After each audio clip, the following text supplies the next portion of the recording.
Hi there, traders. This is Brad Gilbert with the Daily Market Insight for Monday, the 5th of June. All right, now let's just get you sorted for the week ahead. And let's just start with the non-farm payrolls, right? Massive surge in the non-farm payrolls number itself with a big drop-off. Well, not a big drop-off. I guess in terms of the numbers that have been coming through, it seems like it's 3.7% for the unemployment rate. So a big variation there on the rate. But the market was focusing, as it always does, on the non-farm payroll change, right? And that's done a lot of things for us. It's given the dollar, especially the dollar index, a really strong backing, right? Traders have rushed into the dollar, and that's where we start the week. So if I just give you a look at the charts here, right? Look at the charts. You'll see after the US sorted out their debt ceiling, we saw the dollar fall. Okay, pretty much across all instruments. And, Euro, Sterling, Aussie, Kiwi, really enjoying the sunshine after that event. Now, then you had the non-farm payrolls, really strong payrolls. The dollar surges back, okay, and we are seeing that retreat. Not so much on the Aussie and Kiwi. They seem to be doing their own thing and no major moves. So the commodity currencies, Aussie, Kiwi, CAD, not really playing the game at this point. Maybe that's, I don't know, because I'll show you in a second. Commodities have been coming off, and dollar Swiss, well, it's not doing as much as its cousin there, the euro, but that's what's happening. Now, there's some conflicting stories around here, what's going on in the market. You're always looking for sort of, reading commentaries and things like that to find out what's happening. But let me just show you here, like, to start the week, Asian shares extend global rally. Oil rises after Saudi cuts. I mean, wouldn't you love to have a product where you can restrict supply and demand? Oil has surged up $1. But here, the main part of this Asian shares, right, we're talking about global equity markets, okay, going up. Now, why is that? And you have a look here after a mixed US jobs report. And to me, it is a bit of a mixed report, to be honest. But you can't have your cake and eat it. Dollar edges up as US rates seen higher for longer term after a robust US jobs report. Now, I don't know if these people are looking at the same report. So what they're trying to do is, and this is what you have to understand, they will apportion specific moves in the market to what the story fits. In this regard here, we're finding they're saying it's a robust number, and then they're up here, they're saying it's mixed, right? Because that mixed story suits exactly what's happening on the it was suiting what was happening on the equity markets initially, but we are starting to see a bit of a turnaround now. Initially, equities were rallying. Like at the moment, US equity futures are down, giving us a risk-on profile, and that's what we're seeing clearly on the currencies, right? So we've got good market conditions in the sense we can see exactly what's happening and why it's happening. So lower equity markets have been leading to lower cryptos, which is exactly what's happening there. Is that working across the board? Well, it doesn't really seem to be the same way across the Asian equity. So there's a bit of a disconnection here between the story that you're seeing on the headlines and the movements in the markets, right? And you need to be aware of that. And as I was saying, the commodities, okay, well, they're getting a little bit beaten up today. So just be aware of that. Oil obviously higher, and that's following those the Saudi cuts, right? I mean, if things weren't hard enough, higher oil prices, you can see here, this is just a false move too, Once when you get instruments manipulated like this, they do come back very quickly, but we'll see how that goes. They can obviously restrict supply further, and we'll see bigger changes. Now, what does it do for us overall? Well, it's a little bit unsettling because we are looking at the markets and trying to work out, what's happening with the dollar. At the moment, it is going up. The other instruments, Euro, Sterling, Aussie, Kiwi, down. We've got a risk-off profile, so that works for us, right? So that makes sense. So coming into the week, I think we'll find as we come through the European and North American session, this will work itself out a little bit clearer.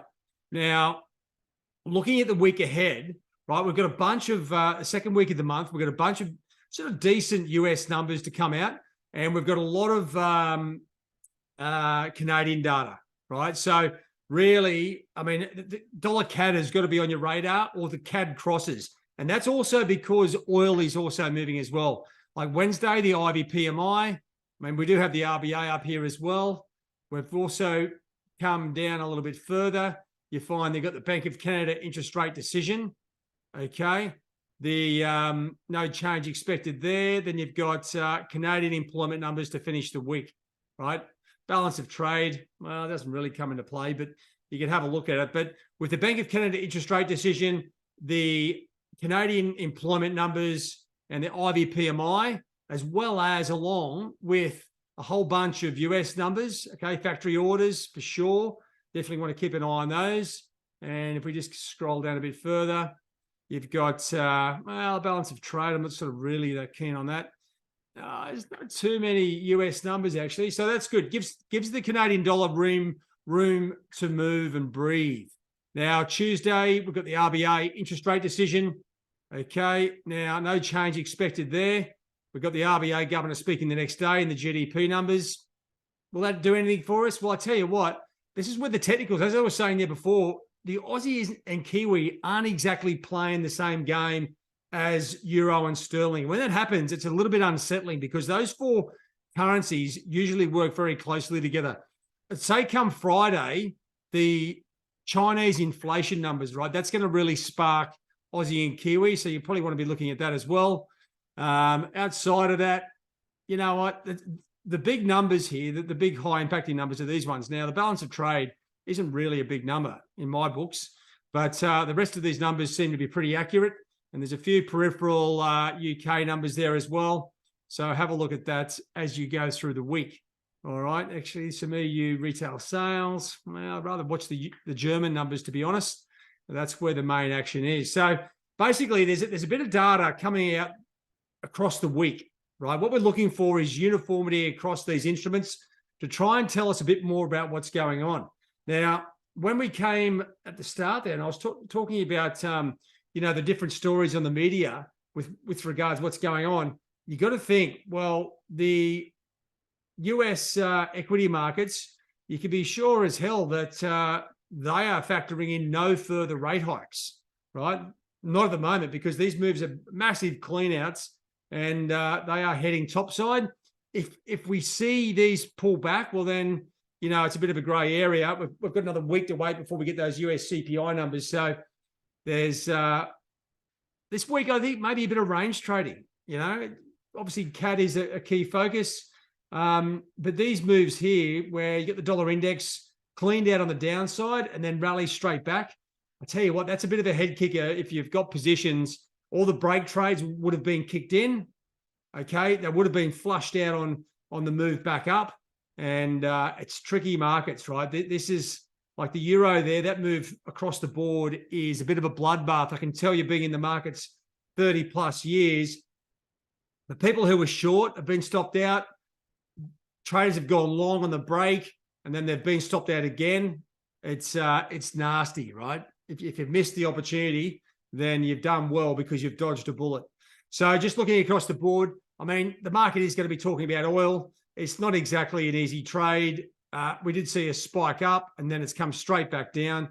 That tells me that the market isn't really that worried about what the Saudis are doing. Gold, well, it's just sitting there sort of pretty dormant. And that's all she wrote for now. You know, I'd like to be able to tell you that there's some really good things happening. And after the US debt ceiling, you would have thought so. The strong non-farm payrolls, to me, okay, if I was judging the data, I would say it was a mixed report, right? You've got a much higher unemployment rate, but you've got a big surge in the numbers. So to me, what do we think about that? Well, I tell you what, the Fed has got to be on hold. And I would suspect we do start to see a lower dollar. But what do? At the moment, I can't really sort of just go for that because it doesn't really sort of sit with what's happening in the market.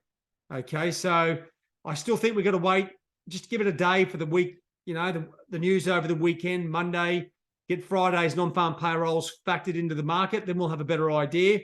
To me, I still think we'll see a higher Euro, Sterling, Aussie, Kiwi. Well, the Aussie hasn't really gone far, and we'll get a lower dollar potentially across the board. But that's just my guesstimate on after the Friday's numbers. So keep an eye on the bits and pieces that are coming out, guys. The as I said, second week of the month, it's good, right? Because a lot of these numbers, okay, outside of the central bank announcements, are sort of like second tier numbers. So what you do, you get a chance here.